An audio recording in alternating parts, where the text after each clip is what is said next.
So before we dive into your position at SPAC, I want to learn about you, the artist. So what's one of your main artistic passions and focuses, you would say?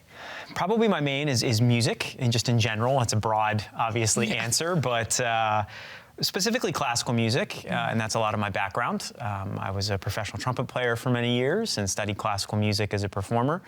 But really beyond that, just music in general. Any good music is really where a big passion of mine and what drives me. And you say you focus on the trumpet. Is that your main instrument focus that you kind of play around with, is the trumpet? That was my main, yeah, that's what I went to school for. That's what I studied. That's what I did. That was my all day, every day for many years, 4 or 5 hours a day in a little room with me and a trumpet, just practicing and working on it. So, how'd your parents feel about that? Yeah, they were very supportive. I was very lucky because the trumpet is not an easy instrument to start. It's pretty loud and not very pretty in the initial phases in particular. So they were pretty supportive of just some loud honking noises coming from my room for a while I figured it out. So. Yeah, I can only imagine. Yeah. Why the trumpet for you? Well, it really wasn't my first choice, in all honesty. My first choice was saxophone. I wanted to play jazz sax, but as I was going through the process in band, and when I was maybe 12 or something, the band director needed trumpet players, and I was able to make a sound on the mouthpiece, and so they wanted to have me try trumpet for a year, and if I didn't like it, they would switch, but obviously I took to it and kind of stuck with it from there. I think it's a really versatile instrument, though, as I learned more and more about it. You can play jazz, you can play Broadway, you can play pops music, you can play classical and orchestral, you can do chamber music, so there's a lot of things that you can do with it that make it really fun and allow you to have a really varied sort of career as you perform. Nice. So. Is that why you stuck with it? Yeah, I think so. I think it also for me, art, it's just a self-expression, and it became the medium by which I express myself. So I have a feeling whatever instrument if I'd gone with saxophone or if I'd gone with cello or French horn or something, I probably would have stuck with it, because I think for me it was more about just having a way to express myself. Yeah, so. And I know you did a lot of freelancing as a trumpeter. How was that? What was the life as a freelance trumpeter? If you could paint that picture for us. Yeah, I mean, the life of any freelance artist, I think, is a grind. Yes, it is. Yeah, as I'm sure you know. So it was, to my earlier point, it was varied. It was what was great about it was because you can play so many different genres and different styles. Every day was a different gig and a different experience, and I was one day playing in a Broadway pit, and then the next day playing in a band, and the next day playing with an orchestra, and then playing a chamber music, doing a recital. So every day was something different, which was great. It was also exhausting and a grind. And as you know, as a freelancer, there's a lot of time in the car. There's a lot of time by yourself, just kind of going from gig to gig. It's a tough job to have, I think, as a freelancer. But what I loved about it as a trumpet player was just how much variety I could have. Oh yeah, I bet so much, as you just mentioned. Yeah. So that kind of just leads us into your position at SPAC. So why don't you give us a little bit of this, the non-freelancer? Yeah, so as I mentioned, freelancing is just a grind. And after doing that for a while, I was kind of thinking about my future, and did I want to keep doing that, or did I want to try to do something else? And I had always had an eye for logistics and operations as well. And as a freelancer, you actually have to do a lot of that stuff yourself anyways. Contracts and things kind of end up, unless you have a management team, which is way down the road, you're doing a lot of that yourself. So I kind of got more interested in that side of things and started to pursue opportunities with some different organizations, focused really on operations and logistics, and did that for many years as well, and got to travel the world doing different logistical, gigs, so to speak. And then when it came to SPAC, there was this opportunity to take over the role of artistic planning, and that's my title there. I'm VP of Artistic Planning, which is really kind of combining both. It's combining that sort of creative, artistic side of performing and that self-expression, and then also balancing it with all the logistics that it takes to actually execute all the shows that we do at SPAC. So is that how you would define artistic planning? Yeah, I think so. I think it's a mix. It's understanding the repertoire. It's curating a season in collaboration with several partners, and having a sort of artistic voice.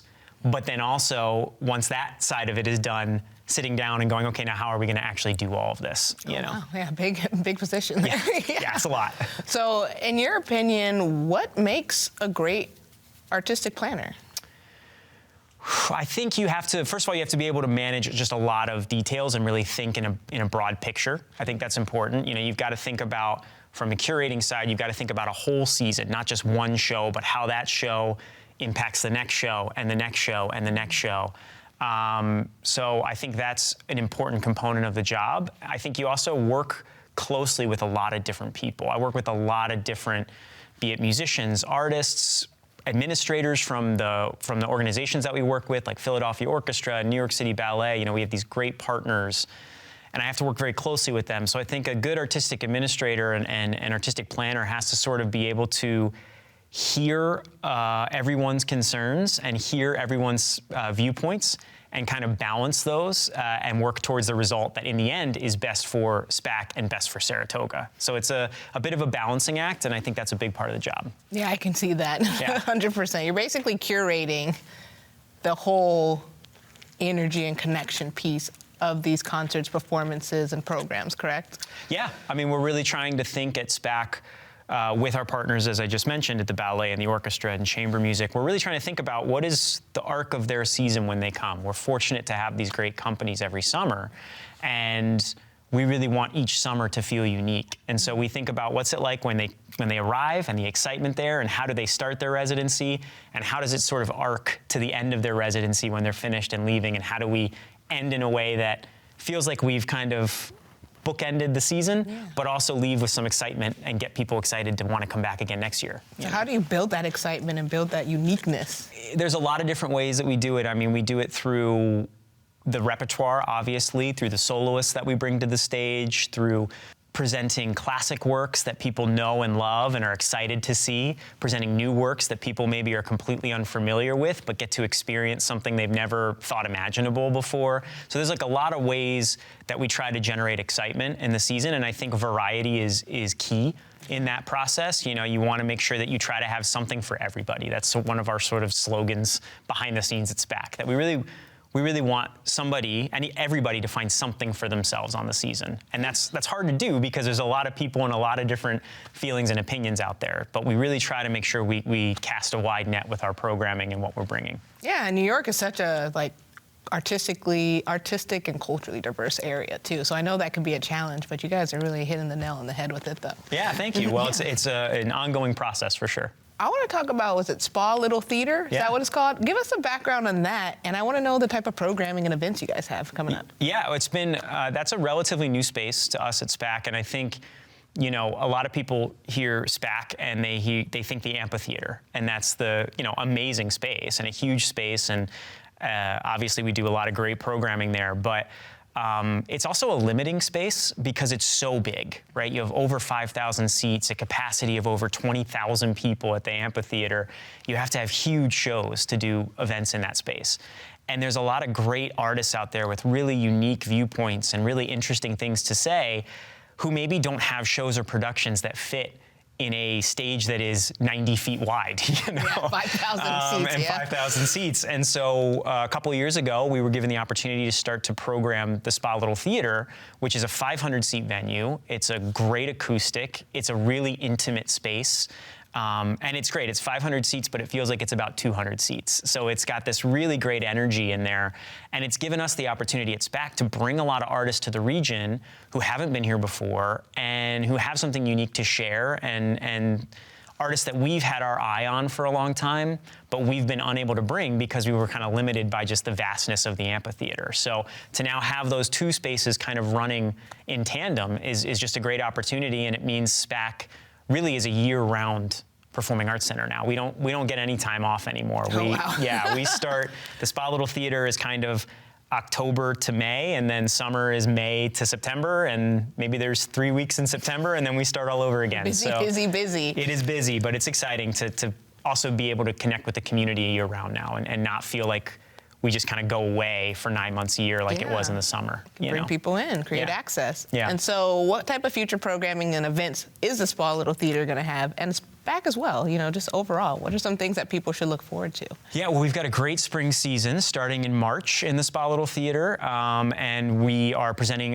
Ballet X, which is a modern dance company in there. They have an incredible commitment to new work and to contemporary voices and modern voices, and so we're really excited to have them.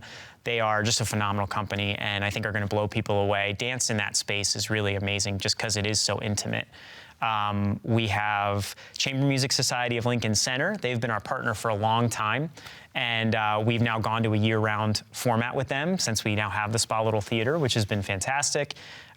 We have Zakir Hussain, one of the greatest percussionists to ever live, coming to play in that space, and again, to get to hear someone of his stature and reputation in such an intimate space, I think is going to be amazing. So, we have an incredible spring season in the Little Theater that we're very excited about.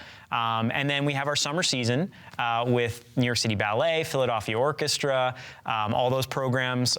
We're so excited to be bringing this summer. They're going to be incredible residencies. There's so much variety on each season that we're just really excited to kind of continue to grow and build those residencies and that programming as well. And that'll start in June and July for us. And we also have our Jazz Fest as well, which is always just an incredibly fun event. So. Yeah, I can't wait to go to that one. Yeah. It's going to be great. Yeah. Well, thank you, Chris, for giving us a little glimpse into your world, and I appreciate you for taking the time to talk to us today. Yeah, absolutely. Thank you so much for having me. Thank you.